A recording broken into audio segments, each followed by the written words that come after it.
एक स्त्री एक ऑब्जेक्ट नहीं है। जब कोई लड़का ऐसी वीडियोस को देखता है तो वो स्त्री को वही संज्ञा देता है। हमें राम बनने की आवश्यकता नहीं है, लेकिन राम जैसा बनने की आवश्यकता है। Any person who is spending time on social media, मानसिक स्वास्थ्य पर कैसे प्रभाव पड़ रहा है इसका? तो जब आप पूरा दिन अलग अलग इमोशन से गुजर रहे हैं, वो भी एक रील के सहारे, एक कल्पना के सहारे, तो शाम तक आपकी हालत इतनी ड्रेन आउट हो जा रही है कि जब आप अस्तित्व में आ रहे हैं, एग्जिस्टेंशियल रियलिटी में आ रहे हैं, तब आप कुछ करने के काबिल नहीं बच रहे हैं। नमस्कार, आप सभी का ओपन एंड ब्लंट के इस पहले पॉडकास्ट में स्वागत है। ओपन एंड ब्लंट यानी कि स्पष्ट और सीधे तरीके से हम समाज के कुछ ऐसे सेंसिटिव टॉपिक्स जहां पे युग को मार्गदर्शन की आवश्यकता है, उस पर चर्चा करेंगे। इस पॉडकास्ट में हम वैज्ञानिक, आध्यात्मिक, साइंटिफिक, साइकोलॉजिकल दृष्टिकोण जानेंगे। इस पॉडकास्ट में हमारे साथ हैं आचार्य शिव, जो एक योगाचार्य हैं, अपने फील्ड में 10 साल से ज़्यादा का एक्सपीरियंस रखते हैं। He is also a mental counsellor और समाज में अच्छाई फैलाने के लिए ये सेवा भी करते हैं और इनका एक खुद का ट्रस्ट भी है। तो बहुत बहुत धन्यवाद आचार्य शिव, हमें अपना समय देने के लिए। Thank you Harshi, thank you so much. आपका बहुत बहुत आभार मुझे इनवाइट करने के लिए। सो दोस्तों, आज हम जिस टॉपिक पे बात करने वाले हैं बहुत ही इंटरेस्टिंग और बहुत ही बर्निंग टॉपिक है, जिसको युवा पीढ़ी को इसकी बहुत बहुत ज़्यादा आवश्यकता है। टॉपिक का नाम है डिस्ट्रैक्शन, एडिक्शन एंड मास्टरबेशन। तो शुरुआत करते हैं पहले सवाल के साथ। हम जानना चाहेंगे आचार्य जी से कि हमारे समाज में जो युवा है वह डिस्ट्रैक्शन से बहुत पीड़ित है। इसका मुख्य कारण आपके हिसाब से क्या है? सबसे पहले बहुत बहुत नमस्कार हर्ष, मुझे यहाँ पर आमंत्रित करने के लिए। तो देखिए, आज का जो यूथ है ना, ये आइडेंटिटी क्राइसिस से गुजर रहा है। अगर इसको समझने का प्रयास करेंगे तो पहले, आज से करीब अगर आप 40 साल पहले जाएंगे, तो पहले जब आप युवा थे तो आपके अंदर ये नहीं था कि हाँ आपको ये चीज़ करना है, आपको ये करना है, आपको सफल होना है, आपको कोई सफलता की सीढ़ी चढ़नी है, आपको कुछ करके दिखाना है। आज का जो ज़माना है, हम ज़रूरत से ज़्यादा तेज़ आगे बढ़ रहे हैं। अगर आप देखेंगे, जो छोटे बच्चे हैं वो जल्दी से चीज़ों को ग्रास्प कर रहे हैं। तुम्हारी डोपामीन एनर्जी बढ़ गई है, यानी कि मोटिवेशनल एनर्जी बढ़ गई है। लेकिन इसी के साथ साथ क्या होता है ना, जिस तरह किसी व्यक्ति के पास, जिसके पास बिल्कुल पैसा नहीं है, अगर बहुत सारा धन इकट्ठा हो जाए तो बहुत सारा धन पाने के बाद वो पागल हो सकता है। बिल्कुल उसी भांति आज का युवा, जिसके पास कोई निर्देश नहीं है, कोई दिशा नहीं है, कोई मार्गदर्शन नहीं है, उसके पास ऊर्जा भरपूर है। तो जब ऊर्जा भरपूर हो गई है लेकिन दिशा नहीं है, निर्देश नहीं है, तो वो क्या हो जाएगा? वो पागल हो जाएगा, वो डिस्ट्रैक्ट हो जाएगा। इसको योग में हम क्षिप्त अवस्था मानते हैं। क्षिप्त मूढ़ विक्षिप्त एकाग्र निरोध। तो क्षिप्त की अवस्था जो होती है, ऐसे में व्यक्ति ना कुछ अच्छा करने के काबिल होता है, ना कुछ बुरा। वो पहले अपने आप में ही कंफ्यूज होता है, पहले अपने दृष्टिकोण को ही खोजता है। इसलिए आप देखिए, लोग छोड़कर, अपने स्थान को छोड़कर, जहाँ रहते हैं उस स्थान को छोड़कर दूसरी जगहों पे जा रहे हैं, घूमने की कोशिश कर रहे हैं, एक्सप्लोर करने की कोशिश कर रहे हैं, जिसको हम साइकोलॉजी में एस्केपिज्म का टर्म मानते हैं। लोग एस्केप कर रहे हैं और लोगों को लग रहा है कि वो बहुत ही सुंदर जीवन जी रहे हैं।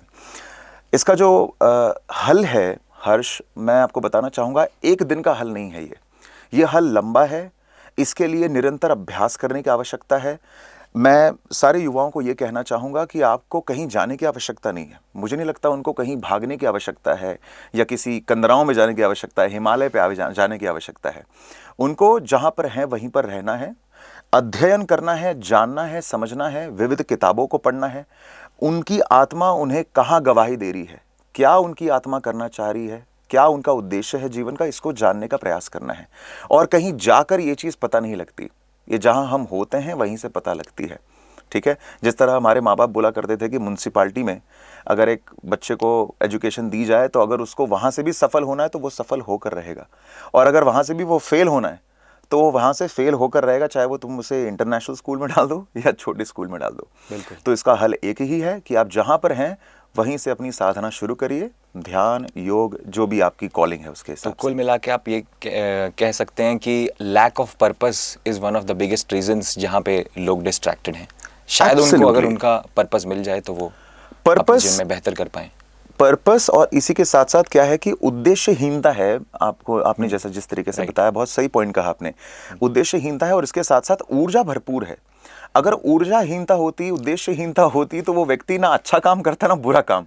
अब ऊर्जा बहुत है लेकिन उद्देश्यहीन है, तो अगर किताब लिखने में एनर्जी नहीं जा रही है तो सिगरेट पीने में एनर्जी जा रही है। बिल्कुल। समझ पा रहे हैं आप? बिल्कुल। और अगर आप कुछ अच्छा सृजन करने में, कुछ क्रिएटिव करने में दिमाग नहीं लग रहा है तो अल्कोहल, दारू, सिगरेट, तो कहीं ना तंबाकू, कहीं ये सब करने में दिमाग लग रहा है। चैनलाइज करने की आवश्यकता है। बहुत ज़्यादा, बहुत ज़्यादा। और युवाओं को कहीं जाने की आवश्यकता नहीं है, वो जहाँ है, आपके पास आज फ़ोन है, इतने बड़े बड़े यंत्र हैं। फ़ोन तो आज मतलब समझ लीजिए कि आज पूरे दुनिया का काबिल है। मतलब मैं आप उसी पे आने वाला हूँ। ठीक है। तो आई थिंक फ़ोन के माध्यम से बहुत सारी चीज़ें सीख सकते हैं और जो भी उनकी कॉलिंग है उसमें अपने आप को संलग्न कर सकते हैं। सो आचार्य, इसी के साथ दूसरे प्रश्न पर बढ़ते हैं। आप देख रहे हैं आजकल मोबाइल, OTT प्लेटफॉर्म, इंटरनेट, इस वजह से यूथ काफ़ी डिस्ट्रैक्टेड मुझे लगता है। Although it is also one of the biggest resource अगर आपको अपने आप को एनलाइटन करना है तो, बिल्कुल। परंतु उसको मुख्यतर तौर पे डिस्ट्रैक्ट होने के लिए इस्तेमाल किया जा रहा है। आज देख रहे हैं इंस्टाग्राम, फेसबुक, स्नैपचैट पे लोग 2-2, 3-3 घंटे बिता दे रहे हैं। बिल्कुल। तो मैं ये जानना चाह रहा हूँ आपसे कि इससे यंगस्टर्स पे, उनके खासकर for that matter any person who is spending time on social media, मानसिक स्वास्थ्य पर कैसे प्रभाव पड़ रहा है इसका? ये बहुत ही उम्दा प्रश्न है मेरे ख्याल से, और इसकी तह तक जाना है तो मैं आपको आप सिंपल सी चीज़ें देख लीजिए। पहले जो एपिसोड आया करते थे, आप देखते हैं डेली सोप्स आते हैं, पहले वो 28 मिनट के हुआ करते थे, अब वो धीरे धीरे घट के 21 मिनट हो गए, 20-21 मिनट शो हो गया और 9 मिनट की तो एडवर्टाइजमेंट्स हो गई है। तो हमारा जो अटेंशन स्पैन था पिछले 5-6 साल में, वो पता लगाया कि हम 15 से 20 मिनट तक देख सकते हैं। इस पर तो कितनी किताबें भी लिखी हुई है वैज्ञानिक तौर पे कि एक व्यक्ति अपने चित्त को एकाग्र रख सकता है, अपने माइंड को फोकस रख सकता है एक एक्टिविटी पे 20 मिनट से ज़्यादा नहीं। अब हर्ष समय ये आ गया है कि वो घट के इतना कम हो चुका है कि 3 मिनट का हमारा फोकस है। इसलिए आप देखते हैं कि रील्स को 3 मिनट से ज़्यादा का समय नहीं दिया गया है। मतलब ये आप ये कह सकते हैं कि कहीं ना कहीं हमने डोपामीन को इतना रिलीज़ किया है, इतना अब्यूज़ किया है अपने माइंड को, कि हम कॉन्स्टेंटली हम देखिए, आप जब आप फ़ोन उठाते हैं तो ये रील, वो रील, अलग अलग रील और अलग अलग जॉनरा से, कोई आपको हंसाएगा तो कोई आपको रुलाएगा, कोई आपको कोई कोड देगा। तो जब ऐसी ऐसी चीज़ें आती रहती हैं तो आपके दिमाग में एक ही समय पे 1000 चित्र बन के निकले हैं। यानी आपका माइंड रोलर कोस्टर की ज़रा 1000 इमोशन से गुजरा है। उस मन की हालत क्या होगी? मान लीजिए आपसे मैं पूरे दिन पे अलग अलग तरह के हर दिन काम करवाऊं या पूरे दिन काम करवाऊं, शाम तक आप लेबर की तरह आपकी हालत हो सकती है। तो सोचिए वही हालत मन की हो जा रही है। तो जब आप पूरा दिन अलग अलग इमोशन से गुजर रहे हैं, कभी हंस रहे हैं, कभी रो रहे हैं, वो भी एक रील के सहारे, बिल्कुल, एक कल्पना के सहारे, तो शाम तक आपकी हालत इतनी ड्रेन आउट हो जा रही है कि जब आप अस्तित्व में आ रहे हैं, एग्जिस्टेंशियल रियलिटी में आ रहे हैं, तब आप कुछ करने के काबिल नहीं बच रहे हैं। एग्जैक्टली। समझ पा रहे हैं? तो कहीं ना कहीं हमें वो बोध लाने की आवश्यकता है, जैसा गौतम बुद्ध हमें बताते हैं कि व्यक्ति के अंदर बोध होना चाहिए। बोध का सबसे पहला स्थान और सबसे बढ़िया तरीका ये है कि अपने मन को सक्रिय करके समझाना कि इस समय मैं क्या कर रहा हूँ। एम आई हेयर और am I somewhere else? If I am somewhere else, that means I am not in the reality. Correct. It doesn't matter what it is. तो हमारा मन माइंडफुलनेस के साथ है कि नहीं, बोध के साथ, समय और अस्तित्व के साथ है कि नहीं, ये जानना बहुत ज़रूरी है। और सोशल मीडिया जब तक व्यक्ति के साथ रहेगा व्यक्ति अस्तित्व में नहीं रहेगा। कहीं ना कहीं ये ओवर स्टिमुलेशन भी है हमारा, जो हम इतने सारे कंटेंट से एक्सपोज हो चुके हैं। 100%, विदाउट अ डाउट। जो डोपामीन हमको एक may be for that matter workout करके मिलने वाला था या फिर एक अच्छी पढ़ाई करके अपने काम को करके मिलने वाला था, वो आज हमको 30 सेकंड की अगर रील में मिल जा रहा है तो ब्रेन तो यही बोलेगा कि चलो रील देखते हैं। 100% हर्ष, आज मैं यकीन मानिए इतने सारे युवा हैं जिनके पास बहुत आकर्षण है, बहुत अट्रैक्शन है, वो क्या कुछ नहीं कर सकते अपने जीवन में।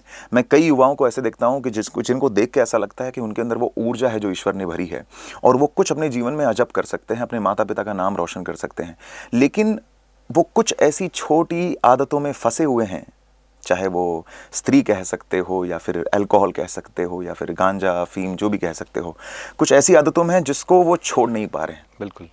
आगे बढ़ते हैं आचार्य जी। मेरा अगला सवाल आपसे ये है कि आज का युवा इतनी मल्टीटास्किंग कर रहा है। मैं देखता हूँ कि एक तरफ नेटफ्लिक्स भी चल रहा है, दूसरी तरफ वो फ़ोन भी चला रहा है, अपने व्हाट्सएप में मैसेजेस भी देख रहा है और तीसरी तरफ वो अपना खाना भी खा रहा है। तो मैं आपसे ये जानना चाह रहा हूँ कि क्या ये मल्टीटास्किंग से कंसंट्रेशन और मेमोरी रिटेंशन में कोई असर पड़ता है? अगर हाँ तो वो कैसे? ओके। सबसे पहले इसका जो जवाब है वो आपको इसको हमें नर्वस सिस्टम को समझना होगा। नर्वस सिस्टम के दो हिस्से हैं, एक है सिंपैथेटिक और एक पैरासिम्पैथेटिक। पैरासिम्पैथेटिक जो होता है वो शरीर को आराम देता है, स्थिर करता है मन को, आपके माइंड को फोकस करता है या आपको रिलैक्स करता है। जो सिंपैथेटिक सिस्टम है वो शरीर को फाइट एंड फ्लाइट मोड पे लेकर आता है। मान लीजिए उदाहरण के तौर पे कोई शेर आपके सामने आके खड़ा हो गया, तो वो शेर आपके सामने आएगा तो आप फाइट एंड फ्लाइट मोड पे चले जाएंगे, या तो आप भाग जाएंगे या तो आप अपने आप को छुप के बैठ जाएंगे। जब जब आप मल्टीटास्किंग कर रहे हैं, जब जब आप फोन्स का इस्तेमाल कर रहे हैं या एक समय पे कई सारी चीज़ें करने का प्रयास कर रहे हैं, आप भारी एड्रेनलिन रश पैदा कर रहे हैं शरीर में। आपको पता नहीं चल रहा है लेकिन आपके भीतर हार्मोनल चेंजेस हो रहे हैं एक ही समय पे, विविध तरीके से, अलग अलग तरीके से। जैसा मैंने कहा कि एक बार में 1000 दृश्य रील्स के देखने के बाद आपके मन के अंदर लेबर वाली हालत हो जाती है।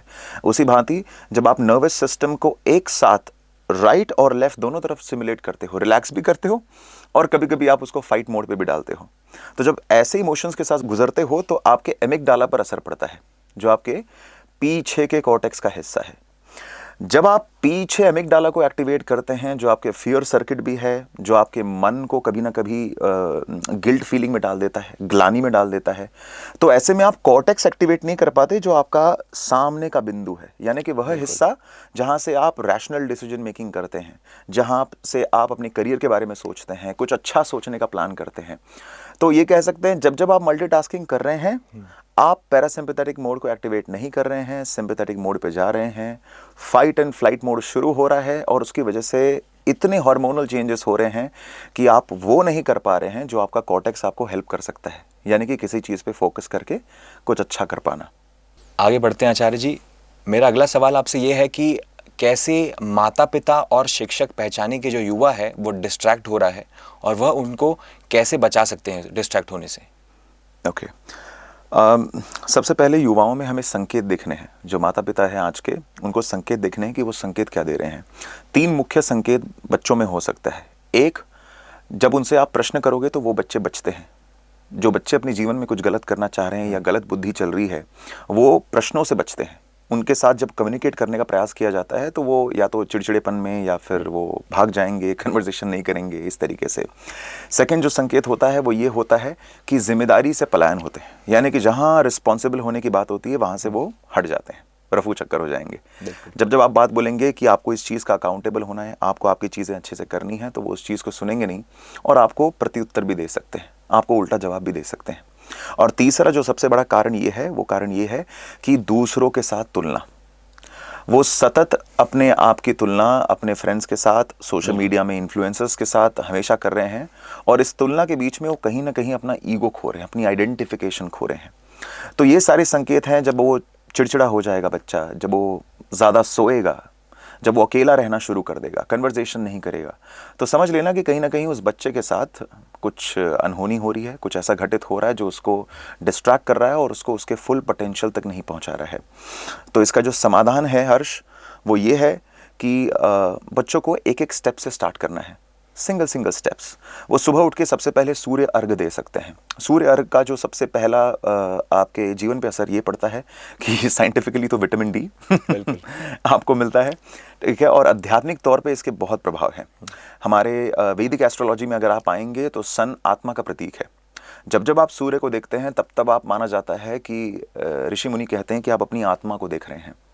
अगर आपको सूर्य की भांति होना है तो सूर्य को आंखों में आंखें डाल के देखना सीखो, ये कहावत है। तो सूर्य को आंखों में आंखें डाल के नहीं देखना है, एक समर्पण का भाव लेकर आना है, हाथ में कलश रखना है और जल प्रवाहित करना है। और बदले में आपको एक छोटा सा मंत्र भी अगर आप कह देंगे, या फिर मंत्र भी ना कहिए, आप जिस भी भाषा के हैं, आप चाहे कन्नड़ बोलते हैं, मलयालम कहते हैं, तेलुगु कहते हैं, भोजपुरी कहते हैं, आप अपनी भाषा में सूर्य देव को एक बार मन से नमन कर लीजिए और एक बार जल अर्घ कर दीजिए। यकीन मानिए हर्ष, सिर्फ सूर्य अर्घ देने का मैंने बहुत सारे लोगों में बदलाव देखा है। मैं एक हॉस्पिटल में काम करता हूं जहां पे बोरी मुस्लिम्स आते हैं, एंड बोरी मुस्लिम्स को मैंने ये सोल्यूशन दिया, एंड गेस व्हाट, आपको यकीन नहीं होगा, वो मुझे आकर कहते हैं कि आज जो हमारा माइंडसेट था वो सकारात्मक था, वो पॉजिटिव था, हमें ऐसा लगा कि हम बहुत प्रोडक्टिव हैं। तो ये बदलाव कहाँ से आ रहा है? तो युवाओं को सूर्य के साथ कम्युनिकेट करने की आवश्यकता है मेरे बहुत ही हिसाब सही कहा आपने कि मुझे ऐसा लगता है कि सन बाथिंग, जैसे अब साइंटिफिक पर्सपेक्टिव से भी इसकी बात जाने तो डॉक्टर्स कहते हैं कि सन बाथ आपके एंडोर्फिन्स को रिलीज़ करता है, जिससे आपको बेहतर महसूस होने लगता है। 100%। और उसके अलावा भी आप अपने बोन्स की, आपकी जो हेल्थ है, जैसे आपने बोला विटामिन डी, वो इंटैक्ट रहती है।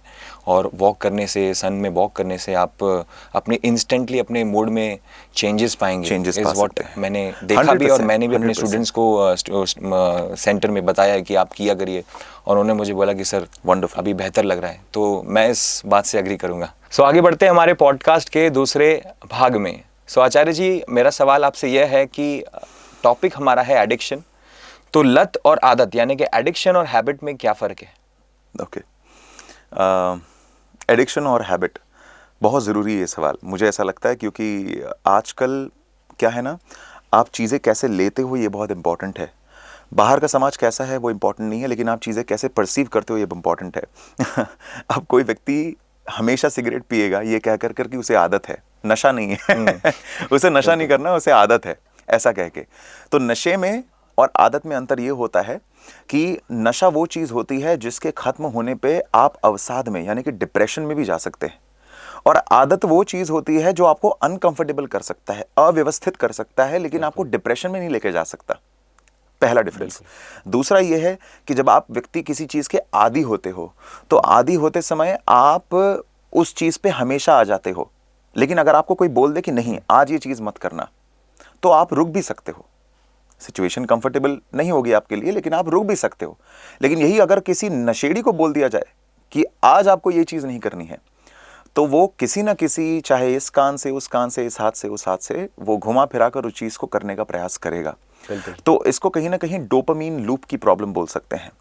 जब जब ये मैंने नशेड़ी देखे हैं हर्ष अपने जीवन में, जो मैं पेशेंट से भी डील किया हूँ, हॉस्पिटल्स में भी मैं मिला हूँ पेशेंट से, तो मैंने देखा है कि ये डोपामीन लूप में होते हैं, जिसका अर्थ ये होता है कि जब जब ये भावनात्मक तौर पे खाली महसूस करते हैं, बिल्कुल, तब तक ये नशेली पदार्थ पे जाएंगे। समझ पा रहे हैं आप? और आदत क्या चीज होती है? आदत मन की मौज है। आदत भी ठीक नहीं है, मैं आदत का भी समर्थन कभी नहीं करूंगा, बिल्कुल। लेकिन नशा जो है वो बहुत ही गहरी मानसिक समस्या है। वो समस्या ये समस्या है जिसको इरेडिकेट करना बहुत जरूरी है। और आदत एक बार के लिए अगर व्यक्ति को डांट डपट दिया जाए, बोल दिया जाए कि नहीं कल से ये कार्य नहीं करना है, चाहे वो सिगरेट है, दारू है, तंबाकू है, तो वो नहीं करेगा। तो युवाओं को सबसे पहले समझना है कि क्या वो जो चीज कर रहे हैं वो नशा है या आदत है। अगर आदत है तो उसे बंद कर सकते हैं, उसे नियंत्रित कर सकते हैं। अगर वो नशा है तो उन्हें किसी के सलाह की आवश्यकता है, किसी एक्सपर्ट की आवश्यकता है। उसके गाइडेंस में जाके अपने अपनी इमोशंस को रिलीज कर सकते हैं, जिसकी वजह से वो डोपामीन लूप में जाकर उस नशीले पदार्थ को बार बार कंज्यूम कर रहे हैं। सो आगे बढ़ते हैं आचार्य जी। मेरा सवाल आपसे ये है कि आज का युवा जो है, जहाँ तक मैं देख पा रहा हूँ, गेमिंग में एडिक्टेड है, पोर्नोग्राफिक कंटेंट से एडिक्टेड है, नशा करने लग गया है। तो मैं आपसे ये जानना चाह रहा हूँ कि इसका निवारण क्या है। फॉर एग्जांपल, एक कोई बच्चा है जिसके एनर्जीज पूरे डिस्पर्स्ड हैं, वही सारी चीज़ों में संलग्न है, पर उसको इससे बाहर निकलना है, तो वो कैसे निकल सकता है? हर्ष, हम वेदांत की बात करेंगे। ब्रह्म सत्यम जगत मिथ्या ब्रह्म एव न परम। ब्रह्म सत्यम जगत मिथ्या यानी कि जो ब्रह्म है यानी कि ईश्वर है वो सत्य है, वेदांत कहता है। और जगत मिथ्या, अब मिथ्या का मतलब क्या होता है? Distorted information. डिस्टॉर्टेड इंफॉर्मेशन का मतलब क्या होता है? फॉर एग्जाम्पल, मान लीजिए मैं यहाँ पर एक रस्सी रख लूँ अपने, अगर आप दूर से देखेंगे तो हो सकता है वो आपको सांप दिखे, लेकिन वो सांप है नहीं, वो क्या है? वो एक रस्सी है जब आप पास आकर उसे देखते हैं। इसको डिस्टॉर्टेड रियलिटी बोलते हैं, जिसको हम मिथ्या के नाम से जानते हैं। जब भी आप किसी भी तरह के एडिक्शंस में होते हैं तो आप मिथ्याचारी जीवन में होते हैं। हम जिसको बोलते हैं ना, ये बहुत बड़ा मिथ्याचारी है, अरे ये तो मिथ्याचार करता है, समझ रहे हैं? तो जब आप, कोई व्यक्ति गेमिंग कर रहा हो या कोई व्यक्ति पॉर्न एडिक्टेड हो, दोनों में बहुत ज़्यादा अंतर नहीं है। सिर्फ पॉर्न एडिक्शन आपके चरित्र को खराब कर सकता है, आपके कैरेक्टर को खराब कर सकता है। गेम एडिक्शंस आपके हैबिट्स को खराब कर सकता है, आपके बिहेवियर को खराब कर सकता है। एक एग्जाम्पल के तौर पे लेते हैं, जो गेम एडिक्टेड पर्सन है वो रियलिटी में नहीं रह रहा है, वो अपने मन के भ्रम में रह रहा है। अगर कोई व्यक्ति GTA खेल रहा है तो ग्रैंड थेफ्ट ऑटो खेलते खेलते उसके दिमाग में भी वही भ्रम चल रहा है। वो भी सोचता है कि उस किसी गाड़ी को लेकर मैं भी किसी को ठोक दूं, कहीं जाऊं और कहीं अंधाधुंध गोलियां चलाऊं, जैसे कि उस गेम में कई बार होता है। तो ये वो रियलिटी में मैच करने की कोशिश करता है, जो कि नहीं होना चाहिए। ये कम करने के लिए युवाओं के पास एकमात्र तरीका ये है कि अनुलोम विलोम का प्राणायाम इस्तेमाल करना, जहां पे वो अपने माइंड को माइंडफुल कर पाए। माइंडफुल का अर्थ होता है बोध में ले आना, यानी कि प्रेजेंट में ले आना। ना तुम्हारे अतीत में जाना, ना भविष्य में जाना, अभी इस समय इस क्षण में जो हो रहा है इसको पूरी तरह से महसूस करना, और जो सिचुएशन आती है उसके अकॉर्डिंगली रिएक्ट करना। तो जो एडिक्टेड है वो अस्तित्वहीनता, यानी कि वो रियलिटी में नहीं रह पाते। दूसरा है पॉर्न एडिक्शन। जो पॉर्न एडिक्शन में होते हैं हर्ष, ये इतना सीवियर केस है। पॉर्न एडिक्शन दिखने में काफ़ी छोटा लग रहा है, लेकिन ये एक मर्द को, स्त्री को इस समय के लिए हम बाद में रखेंगे, पहले एक मर्द के दृष्टिकोण से देखेंगे इस चीज़ को। एक मर्द को ये विमेन ऑब्जेक्टिफिकेशन के बीच में फंसा देता है, यानी कि वो विमेन को एक ऑब्जेक्ट की तरह कंसिडर करने लगता है, जो कि नहीं है। Correct. एक स्त्री एक ऑब्जेक्ट नहीं है। आप पॉर्न वीडियोस में अगर आप देखेंगे तो वहां पे स्त्री एक ऑब्जेक्ट की तरह होती है, जिसका इस्तेमाल किया जाता है। सही बात है। जब कोई लड़का ऐसी वीडियोस को देखता है तो वो स्त्री को वही संज्ञा देता है, उसके शरीर के आकार को, उसके कंधों को, उसके पैरों को, उसके शरीर के अलग अलग हिस्सों को देखकर वह वही संज्ञा करता है और सोचता है कि जिस तरह आपके पास रखी ये किताब बहुत अच्छी है, इसका कवर बहुत अच्छा है, और ये रखी किताब ये फटी हुई किताब है, इसका कवर अच्छा नहीं है। तो इस तरह जो मर्द है जब आपस में बातचीत करते हैं तो पॉर्न एडिक्शन की वजह से वो लड़की के कद काठी, उसका शरीर, उसका ढंग, उसके चाल चलन, उस सब के ऊपर टिप्पणी करना शुरू करते हैं। और जो कि सबसे बड़ी समस्या है, अगर वो बच्चे उस स्त्री की आत्मा को ना देख पाए, उसके सोल को नहीं देख पाए, उसकी भावनाओं को नहीं समझ पाए, उसके इमोशंस को नहीं समझ पाए, तो ये समझ लीजिए कि उन्हें विनाश की तरफ ले जाएगा। तो इसीलिए आप देखते हैं कि पॉर्न एडिक्शन की वजह से वही केसेस आगे चल के मैरिज फेलियर्स होते हैं, वही डिवोर्स में बदलते हैं, क्योंकि कई बार मर्द ऐसी चीज़ों में विमेन को सही तरीके से देख नहीं पाता, वो उसे एक ऑब्जेक्ट की तरह कंसिडर करता है। तो पॉर्न एडिक्शन सबसे बड़ी समस्या है, यही आधार है जिसकी वजह से आज आप देखते हैं कि मूलभूत तौर पे हर जगह पे डिवोर्स हो रहे हैं, कई बार अफेयर्स हो रहे हैं, इलिसिट अफेयर्स हो रहे हैं, इलिसिट सेक्सुअल रिलेशनशिप्स हो रहे हैं। तो एडिक्शंस को अगर कम करना है, सबसे पहले अपने कैरेक्टर को सुधारना है। कैरेक्टर को सुधारने का तरीका है कि पॉर्न एडिक्शन बंद। और पॉर्न एडिक्शन बंद करने के लिए नाड़ी शोधन का प्राणायाम, जब जब नाड़ी शोधन करेंगे आप प्रेजेंट में आएंगे और आपको रिमाइंड होगा कि आपको कोई गलत कार्य नहीं करना है ना। अब चाहे वो गेमिंग की एडिक्शन कह लो, चाहे वो अल्कोहल की एडिक्शन कह लो, अच्छी हैबिट्स को अप्लाई करने के बाद, एक उदाहरण देता हूं। मान लीजिए ये ग्लास मेरे सामने है, इस ग्लास के अंदर मैं गंदा ये पानी हटाकर कब तक साफ पानी डालते रहूंगा, नहीं होने वाला। और कब तक ये गंदा पानी हटेगा कोई भरोसा नहीं।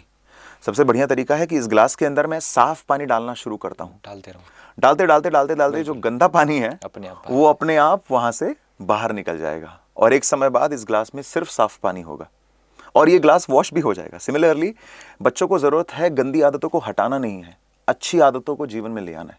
जब अच्छी आदतें आएंगी, अच्छा करने का मन बनेगा, तो गंदी आदतें शायद अपने आप छूट जाएंगी।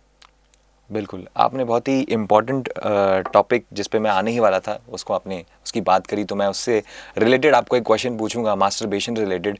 एक तरफ हमारा युवा जो है वो समझ नहीं पा रहा है कि मॉरली ये चीज़ सही है कि नहीं है। एक तरफ डॉक्टर्स कह रहे हैं कि आप कर सकते हो, प्रोस्टेट कैंसर से बचाता है। दूसरी तरफ आध्यात्मिक जो गुरु हैं जैसे हमारे प्रेमानंद जी महाराज हैं, वो कहते हैं कि बिल्कुल ही नहीं करें तो बहुत अच्छा है, क्योंकि इसको सारे 7 धातु में से आखिरी धातु है। तो इसके बारे में आप अगर कुछ बता पाएँ कि क्या लाइन है वो जिसको हमें ड्रॉ करनी चाहिए, कि कितना सही है कितना नहीं, आउटराइटली उसको बंद ही करना है या फिर उसमें कोई लाइन ड्रॉ कर सकते हैं? तो अगर आप सप्त धातु देखेंगे आयुर्वेद में तो आपको मालूम पड़ेगा कि अस्थि, मेद, मज्जा, तो अंतिम जो है वो शुक्राणु है ना। तो शुक्राणु ऐसा माना जाता है आयुर्वेद में कि मान लीजिए एक ड्रॉप ऑफ जो सीमेन होता है आपका, वो 1000 ड्रॉप ऑफ ब्लड के बराबर है। अब ये मानने वाली बात है। अगर आप स्पिरिचुअल दृष्टिकोण से देखेंगे, अगर दृष्टिकोण लगाने का प्रयास करेंगे, तो आध्यात्मिक स्थिति में मैस्टरबेशन समझ लीजिए एक पाप की तरह है। मैं आपसे झूठ नहीं कह रहा हूं। जब मैं आपको एक थ्योरी समझाने का प्रयास करूंगा तो शायद आपको समझ में आएगा ये चीज़। मैस्टरबेशन जब आप करने की कोशिश करते हैं, आज से कई साल पहले एक रिसर्च हुई थी यूएस में, और वहाँ पे पता लगाया गया कि जो रैट्स होते हैं, जो चूहे होते हैं, चूहों की काम करने की क्षमता बढ़ जाती है चूहे सर्वाइवल एनर्जी बढ़ा लेते हैं जब वह मैस्टरबेट नहीं करते, यानी कि जब वो सेक्सुअल रिलेशन में नहीं होते, जब वो प्रोक्रिएट नहीं करते। आप सिमिलरली आप एक बंधे हुए एक बैल को देखिए। जो बैल प्रोक्रिएट नहीं करता उसका इस्तेमाल हल चलाने के लिए किया जाता है, प्लॉइंग के लिए इस्तेमाल किया जाता है, जिसके पास भरपूर शक्ति होती है। और जो बैल प्रोक्रिएट करता है, यानी कि जो बैल मादाओं के साथ, मादा गायों के साथ, जिनके साथ प्रोक्रिएशन करता है, आलिंगन करता है, जिससे बच्चे उत्पन्न होते हैं, प्रोक्रिएट करता है, वो बैलों की आप स्थिति देखेंगे तो वो शरीर से इतने मजबूत नहीं होते। तो ये चीज़ हमें इस स्थिति में ले आती है कि जब आप रैट्स के मॉलिक्यूलर फॉर्मूला को देखेंगे, आप गाय या बैल के मॉलिक्यूलर फॉर्मूलाज को देखेंगे तो खूबहू वो इंसान से ही मिलते जुलते हैं। उनके अंदर हमारे इतने इमोशंस डेवलप नहीं है, बट वो लगभग हमारे जैसे ही हैं। जिस तरह हमारे अंदर अमीबा है, हमारे अंदर एटम है, और एटम जिस तरीके से काम करता है इलेक्ट्रॉन्स के साथ, प्रोटॉन्स के साथ, उस तरह उनके अंदर भी काम हो रहा है। तो हमें ये समझ में आता है कि जो रैट्स सेक्सुअल रिलेशन में नहीं जाते, जो प्रोक्रिएट नहीं करते, वो मजबूत होते हैं, उनकी सर्वाइवल एनर्जी ऊपर होती है। सिमिलरली जो बैलें होती हैं जो प्रोक्रिएट नहीं करती हैं, वो मजबूत होती हैं, जिनका हल चलाने के लिए इस्तेमाल किया जाता है। मनुष्य में भी एक ब्रह्मचर्य की शक्ति है। अगर वो अपने सिमन को, अपने ओजस को कंट्रोल करते हैं, नियंत्रित करते हैं, तो भरपूर शक्ति का भंडार बन सकते हैं, संभावना है। बने हैं नहीं बने, ये बात की बात है। देखिए, मैं जितना आध्यात्मिक हूं उतना मैं पढ़ा लिखा भी हूं, है ना। तो मुझे दोनों तरफ से समझा के कहना पड़ेगा। कितना गलत है मैस्टरबेशन, शायद इसके ऊपर सवाल हो सकता है, लेकिन क्या यह सही चीज है? नहीं। क्या यह अप्रोप्रिएट है? नहीं। क्या इसे 2 बार ही करना चाहिए? बिल्कुल भी नहीं। अगर आप छोड़ना चाहते हैं तो बिल्कुल छोड़ दीजिए। आप एक बात बताइए, अगर आप पूरे दिन में एक बार पैसे खर्च नहीं करेंगे तो आपका क्या जा रहा है? क्या जरूरी है 2 दिन पैसे खर्च करना, 3 दिन पैसे खर्च करना? नहीं करेंगे, उतनी ऊर्जा को बचाएंगे। तो मैस्टरबेशन एक सवाल आज भी है समाज में, लेकिन अगर मेरी मानेंगे तो आप भरपूर ऊर्जा का भंडार बन सकते हैं, बहुत सारी एनर्जी कलेक्ट कर सकते हैं अगर आप सिमन रिटेंशन करते हैं तो। आचार्य जी, समझाते हुए सॉल्यूशंस के बारे में आपने एक टर्मिनोलॉजी का यूज़ किया, नाड़ी शोधन प्राणायाम। हमारे व्यूअर्स के लिए क्या आप उसे थोड़ा सा विस्तार में समझा सकते हैं कि एग्जैक्टली वो कौन सी प्रैक्टिस है जिसकी आप बात कर रहे थे? जी बिल्कुल। हर्ष, 3 अभ्यास हैं। 3 अभ्यास मैं रेकमेंड करूंगा सारे युवाओं के लिए, सारे यूथ के लिए, चाहे वो एडिक्टेड हैं, चाहे वो डिस्ट्रैक्टेड हैं, क्षिप्त बुद्धि में हैं, मूढ़ बुद्धि में हैं, या ये फिर कह सकते हैं कि या फिर वो मैस्टरबेशन कर रहे हैं, उदाहरण के तौर पे। तो पहला अभ्यास है नाड़ी शोधन। जैसा कि मैंने कहा, नाड़ी शोधन का अभ्यास अगर सरल मायने में किया जाए तो रीढ़ की हड्डी सीधी होनी अनिवार्य है। समम काया शीरो ग्रीवः बुद्ध्या धृति कृतया, यानी कि श्री कृष्ण अर्जुन से कह रहे हैं गीता में कि समम काया, जो काया है, जो रीढ़ की हड्डी है, वो सीधी होनी चाहिए। शीरो ग्रीवः, यानी कि जो सर है और आपका ग्रीवा यानी कि आपकी गर्दन, वो एक रेखा में होनी चाहिए। तो ensure that your spine, your neck and the head should be in one particular line. तो जब ये एक स्थिति में हो जाएगा तो आप कुर्सी पे बैठ सकते हैं, नीचे बैठ सकते हैं, जब भी आपकी जैसी भी इच्छा हो। जो बच्चे मैस्टरबेशन कर रहे हैं, मैं उनसे रेकमेंड करूंगा कि वो अपने tip of the ring finger का इस्तेमाल करेंगे, उसे बंद करेंगे। ये पृथ्वी मुद्रा, ये उन्हें ठोस बनाएगा, उन्हें मजबूत बनाएगा, उन्हें कॉन्फिडेंट बनाएगा, उनकी पर्सनैलिटी में कॉन्फिडेंस देगा। इसे थाइस पे रखते हुए अपने राइट हाथ के इंडेक्स फिंगर को लेफ्ट नासिका पे रखना है, राइट नासिका से सांस को भीतर लेना है, और राइट नासिका को बंद करते हुए लेफ्ट नासिका से सांस बाहर। लेफ्ट से सांस अंदर लेते हुए राइट को बंद करते हुए राइट से बाहर, लेफ्ट से बंद करते हुए राइट से बाहर, यानी alternate nostril breathing. You breathe in through the right, breathe out through the left, breathe in through the left, breathe out through the right. ये अभ्यास अगर युवा 5 मिनट से करना भी शुरू करते हैं तो फेयरली उन्हें 2 से 3 घंटे के लिए कॉर्टेक्स एक्टिवेशन में डाल देगा, यानी कि वो रैशनल डिसीजन मेकिंग कर सकते हैं, वो अपने लाइफ के लिए अच्छे डिसीजंस ले सकते हैं। बच्चे ये भी कर सकते हैं कि अगर उन्हें लग रहा है कि जब जब उन्हें एडिक्शन का मन करेगा, या फिर जब उन्हें नशा करने का मन करेगा या मैस्टरबेशन करने का मन करेगा, वो गहरी श्वास भीतर धारण करके कुंभक लगा लेंगे। अपनी सांस को 10 सेकंड के लिए ट्रांसग्रेस करेंगे। ऐसे में क्या होगा, जब जब वो 10 सेकंड सांस को रोकेंगे, वो पैरासिम्पैथेटिक मोड पे यानी कि रिलैक्स मोड पे चले जाएंगे। तो अगर मान लीजिए उन्हें इरेक्शन भी होता है ना, अगर पीनस इरेक्ट भी होता है या उन्हें मैस्टरबेशन करने की इच्छा भी होती है, तो तुरंत कुंभक लगाते ही 10 सेकंड में उनकी इच्छा नीचे हो जाएगी, कम हो जाएगी। इसे 3 से 4 बार भी करेंगे तो इसका प्रभाव मेंटालिटी पे बहुत पड़ेगा। कुंभक यानी कि श्वास को रोक लेना, भीतर खींच के सांस को रोकना। और एक मैंने प्रैक्टिस के बारे में कहीं पढ़ा हुआ था, आप बताएंगे कि आप वो भी प्रैक्टिसेस कर सकते हैं, जैसे कि अश्विनी मुद्रा जिसमें जिसे कहा जाता है कि आप अपने गूदे को दबाते हैं और खोलते हैं, क्या उससे भी 100% अश्विनी मुद्रा, अगर जो लोग अपने आप को काबिल समझते हैं, जिनको लगता है कि नहीं मैं कर सकता हूं और मुझे अच्छा एडवांस प्रैक्टिशनर बनना है और अपनी पूरी ऊर्जा को नियंत्रित करना है, तो मैं जैसे व्यूअर्स को बताना चाहूँगा कि मैंने करीब 4 से 4.5 साल का ब्रह्मचर्य पाला हुआ था, जहाँ पर मैं अपने हाथ को पीनेस तक भी नहीं पहुँचाया, यानी कि अपने लिंग तक भी नहीं। और वो मैस्टरबेशन की स्थिति को जैसे कंट्रोल करके जो मैंने 4 साल में 5 साल में अपने अंदर बदलाव देखा, वो मैं बता नहीं सकता, वो अविश्वसनीय था, अकाल्पनीय कह सकते हैं उसको। तो अनइमेजिनेबल चेंजेस मैंने देखे अपनी बॉडी में और इन टर्म्स ऑफ मेरे इमोशंस में, लाइफ में भी। बट जो पूरी तरह से ऊर्जा को नियंत्रित नहीं कर सकते, शुरुआत कर रहे हैं, सांस को रोकिए, 10 सेकंड ट्रांसग्रेस करिए। अगर आप कर सकते हैं तो जैसा कि आपने बताया वो अश्विनी मुद्रा के बारे में, वो भी अभ्यास किया जा सकता है।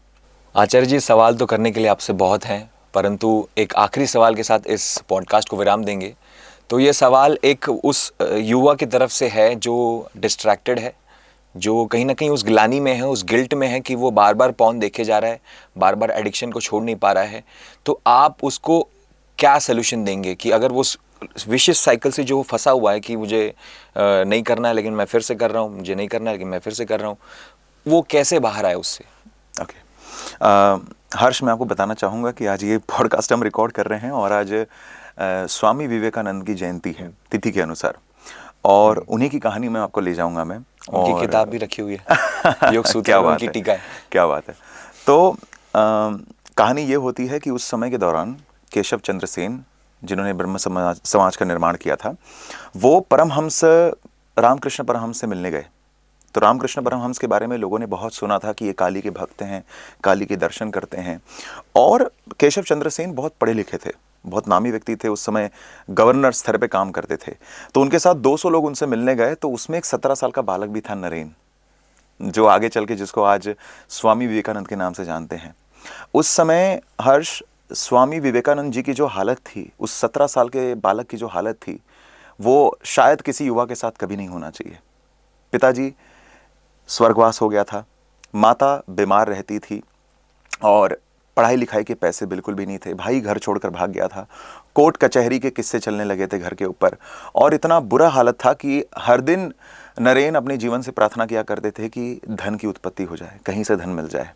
उस समय नरेन बस इसी आस में गए थे रामकृष्ण परमहंस और केशव चंद्र सेन के साथ कि किसी तरह कहीं जॉब मिल जाए या कोई काम मिल जाए। तब उस समय रामकृष्ण परमहंस नरेन के साथ नीचे ज़मीन पर बैठे और उनको कुर्सी पर बिठाया गया, केशव चंद्र सेन को। तो केशव चंद्र सेन बहुत बड़े इंसान थे उस समय, मतलब वो ज्योति की तरह थे। आज भी उन्हें वन ऑफ द फादर्स माना जाता है who awakened India. Ramakrishna Paramahamsa कह रहे हैं कि आप दीपक हैं, लेकिन कल का सूर्य यहाँ उगने वाला है। रामकृष्ण परमहंस स्वामी विवेकानंद से कहते हैं कि ये कल का सूर्य है जो उगने वाला है। बिल्कुल।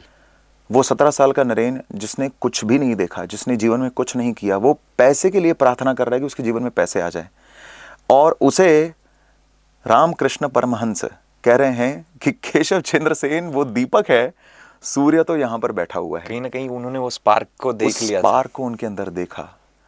यकीन मानिए हर्ष, हर युवा के अंदर वो स्पार्क है, हर व्यक्ति के अंदर संभावनाएं हैं, असीम संभावनाएं। इसको अल्टीमेट पॉसिबिलिटी के नाम से जानते हैं हम। मैं ये नहीं कहता कि हम सभी को ईश्वर बनना है, लेकिन सरीका बनना है, जैसा बनना है। हमें राम बनने की आवश्यकता नहीं है, लेकिन राम जैसा बनने की आवश्यकता है। समझ पा रहे हैं? हमें ईश्वर बनने की आवश्यकता नहीं है, ईश्वर जैसा बनना है। तो जब हम ये समझ जाएंगे कि हमें इतना प्रयास करना है, इतना बेहतर बनना है अपने जीवन में कि हम कुछ सार्थक मरते दम तक इस जीवन में कर जाएं, तो ये ऊर्जा हर व्यक्ति को स्वामी विवेकानंद बना सकती है। और स्वामी विवेकानंद को मैं यही कहना चाहूँगा कि जिस तरह स्वामी विवेकानंद ने अपनी जीवन को एक गरीबी रेखा से हटाकर वहाँ तक ले गए, इस धर्म को वहाँ तक ले गए जहाँ तक कोई नहीं ले जा पाया। एक युवा अगर संकल्प ले, तो मैं ये नहीं कहता वो स्वामी विवेकानंद बन जाए, लेकिन वो अपने जीवन में कुछ ना कुछ सार्थक तो कर जाएगा, जो उसके माता पिता के लिए और उसके जीवन के लिए अच्छा हो। तो संदेश यही है, उत्तिष्ठ जागृत प्राप्य वरानी बोधात, यानी कि उठो, जागो और तब तक मत रुको जब तक सांसें बंद नहीं हो जाती। यानी कि आपका कहने का मतलब है कि वो गिल्ट से बाहर आने के लिए आप प्रयास करते रहिए। बिल्कुल। नितांत आवश्यक है कि आप योग का अभ्यास करेंगे तो शायद और आपको इसमें लाभ मिलेगा और आप धीरे धीरे उस विशिष्ट साइकिल से बाहर आ पाएंगे। It's all about the will. ये व्यक्ति का हमेशा विल है। अगर वो इच्छा शक्ति रखता है अपने जीवन को बदलने की, यकीन मानिए एक गरीब आदमी बहुत अमीर हो सकता है, लेकिन इच्छा शक्ति बहुत ज़रूरी है, विचारों का बदलना बहुत ज़रूरी है। और इसके परंतु लिए वो इच्छा शक्ति बार बार टूट रही है, विल पावर बार बार, वो जो उन्होंने नो फैप करके एक जो चल रहा है आजकल कि हमको नहीं करना है मास्टरबेशन, फिर वो उस चीज़ को कर देते हैं, फिर वो इस तरीके से कर देते हैं कि फिर वो मोटिवेशन नहीं रहता उनके पास कर जाने का कि अब बंद इसके करना लिए है। देखिए 3 चीज़ें बहुत इंपॉर्टेंट हैं। एक तो गलत का नकार, जो जीवन में जो कुछ सवालमय लगता है, जिस पर सवाल उठाया जाता है, ये देखिए आप 3 तरीके से अपने जीवन को देखिए, मनसा वाचा कर्मणा, माइंड, थॉट एंड एक्शन। जो आप सोच रहे हैं क्या वो कर सकते हैं? क्या जो आप कर सकते हैं क्या आप वो बोल सकते हैं? अगर ये तीनों अलाइन होता है तो वो कार्य सही है। कभी भी अपने सही कर्म को गलत कर्म को ऐसे इवैल्यूएट करिए। फॉर एन एग्जाम्पल मैं हाइपोथेसिस देता हूं, अगर आपने कहीं सिगरेट पी लिया, उदाहरण के तौर पे एक युवा ने सिगरेट पी लिया, सिगरेट पीना क्या गलत क्या सही है ये मैं नहीं बताऊंगा। वो घर जाता है, क्या वो अपनी माता से खुलकर बता सकता है मैंने सिगरेट पिया? नहीं। नहीं बता सकता। क्या उसका कॉन्शियसनेस उससे ये कह सकता है नहीं जो मैंने सिगरेट पिया ये बहुत अच्छा काम किया? कहीं ना कहीं वो रुक जाएगा। उसे पता चलेगा कि अगर उसका एक्शन सही लग रहा था तो थॉट गलत था, और अगर थॉट सही था तो माइंडसेट गलत था। तो उसे देखना है कि मनसा वाचा कर्मणा, मन से, विचार से और कर्म से, ये तीनों तरीके से अगर कोई कर्म अलाइन होता है तो उसी कर्म को करना। संगति साधु रखना, अच्छे लोगों की संगति रखना, सुसंगति परित्याग, यानी कि ऐसी संगति करना जिन लोगों को करने के बाद आप अच्छा सोच सकें, अच्छा कर सकें। दूसरा, मोबाइल फोन्स और सोशल मीडिया को बहुत लिमिट करना। 1 आवर आपके मोबाइल में स्क्रीन ऑन टाइम होना चाहिए। मैं आपको एक आप अपने फ़ोन में अगर एप्लीकेशन देखेंगे तो एक वेलबींग का डिजिटल वेलबींग सेटिंग आपके फ़ोन में, तो वेलबींग सेटिंग्स में अगर आप जाएंगे तो आपको सिर्फ 1 घंटा या 1.5 घंटे का आपको स्क्रीन ऑन टाइम मिलना चाहिए। अगर ये उतना मिल रहा है तो आप राइट पाथ पे हैं। और थर्ड जो सबसे इंपॉर्टेंट है वो ये कि अपने आप को 1-2 घंटे का खाली समय देना। कोई किताब नहीं, कोई फ़ोन नहीं, कोई पढ़ाई नहीं, कुछ सोचना नहीं, खाली समय। और वो समय होगा अनुलोम विलोम प्राणायाम के लिए, वो समय होगा योग साधना के लिए, वो समय होगा ओम जाप के लिए। अगर 20 ओम का जब भी एक युवा करता है, सूर्य अर्घ भी अगर डेली देता है और तीसरी बार 10 से 15 मिनट अनुलोम विलोम का प्राणायाम करता है, तो ये जितनी भी समस्या आज हर्ष हमने आपसे डिस्कस की, अधिकतर समस्याओं से वो निजात पा सकता है। 100%। इस पे मुझे एक कोट याद आ गया जो आपने बहुत ही सुंदर बात की मनसा की। तो एक इंग्लिश में कोट है कि be aware of your thoughts lead to actions, be aware of your actions, your action leads to habit, be aware of your habits leads to your destiny, and then your destiny leads to your character. So शुरुआत तो उसकी कहीं ना कहीं मनसा से ही होती है, जैसे आपने राइटली यू सेड इट कि हमको कहीं ना कहीं अपने थॉट पे कंट्रोल करना है। वो अपने सोशल मीडिया एक्सपोजर को कंट्रोल करके कहीं ना कहीं अपने जो एकांत में समय आपने बोला कि बिता करके, हमको स्वयं के साथ समय बिता करके कहीं ना कहीं अपने स्टिमुलेशन को कंट्रोल करना है और अपने आप को चैनलाइज, जो हमने शुरुआत में बात की थी कि अपनी एनर्जीज़ को राइट तरीके से चैनलाइज करके किसी अच्छे कार्य में संलग्न होके to divert our energies in the right direction. Maybe it could be you learning guitar, maybe you reading a book. ऐसी चीज़ों से आप अपने आप के माइंड को प्रोडक्टिव रख सकते हैं और ऐसी एडिक्शन या फिर मास्टरबेशन या डिस्ट्रैक्शन से आप बच सकते हैं। 100%। थैंक यू सो मच आचार्य जी, आपने हमें अपना कीमती समय दिया, उसके लिए बहुत बहुत धन्यवाद। युवाओं को मेरा संदेश है कि जितने भी युवा हैं वो प्लीज़ जो अब तक हमने कहा है इसको फॉलो करना शुरू करें। इसको अगर जीवन में अवतरित नहीं करेंगे तो ये पूरा 1 घंटा वेस्ट हो जाएगा, है ना, ये किसी कार्य का नहीं। तो मैं चाहता हूँ कि आप सब अपने जीवन में ये सारे ज्ञान को अप्लाई करना शुरू करें। धीरे धीरे शुरुआत करिए, जितना हो सकता है उतना ही सही, लेकिन याद रहे कि हमें सारे एडिक्शंस को पार करना है, हमें सारे डिस्ट्रैक्शंस को पार करना है और सारे हैबिट्स पे हमें विन करना है और एक दिन अपनी आदतों का राजा बनना है। हरिओम, जय गुरुदेव। तो ये थे आचार्य शिव जी, जिन्होंने अपने ज्ञान से हमें एनलाइटन किया। तो दोस्तों ये पेज पे और भी ऐसी रोमांचक वीडियोस आने वाली हैं जहाँ पे आप योग से जुड़े, अध्यात्म से जुड़े, तत्व ज्ञान से जुड़े कई सारे कंटेंट पाएंगे जो आपके मन को उत्कृष्ट बना पाएँ, मन को उठा पाएँ, आप अपनी सफरिंग से ऊपर उठ पाएँ। तो वीडियो के साथ इस बने रहने के लिए आपका बहुत बहुत धन्यवाद। आप इस चैनल को सब्सक्राइब कर लें। हरिओम।